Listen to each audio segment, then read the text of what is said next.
వీటికి సంబంధించి ఉత్పత్తుల తయారీ చేయడంలో ఎక్కడ ప్రోత్సాహం తగ్గుతుంది? వాటికి సంబంధించిన అంశాల గురించి వచ్చినది. సమాజం దృష్టి అంటానండి నేను ప్రధానంగా ఈరోజు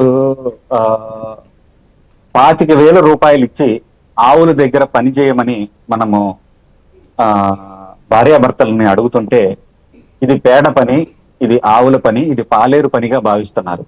అదే భార్యాభర్తలు 15,000 హైదరాబాద్ లాంటి మెట్రోపాలిటన్ సిటీస్ లో శానిటరీ వర్క్ అని చేయడానికి కూడా సిద్ధపడుతున్నారు. ఇది సమాజంలో ఈ దృష్టికోణం మారాలి.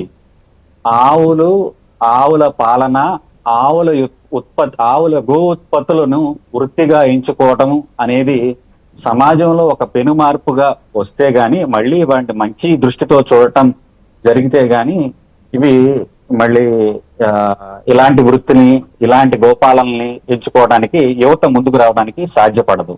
ఈ గోపాలన చేస్తున్న వాళ్ళు వాటి ఔషధాలను స్వీకరించి అనుభవాలను పొందుతున్న వాళ్ళు, వీళ్ళు నిరంతరము వాటి ఉపయోగాలు పొందటమే కాకుండా ఇందాక మన పద్మ గారు చెప్పినట్టు ఇది మనందరి బాధ్యత. మనందరము కంటిన్యూస్ గా ఈ అవగాహన సదస్సులు కానివ్వండి, అవేర్నెస్ ప్రోగ్రామ్స్ అనేకమైన ఎక్కడ కుదిరితే అక్కడ కూర్చోపెట్టి మనం చెప్పడం. సుధాకర్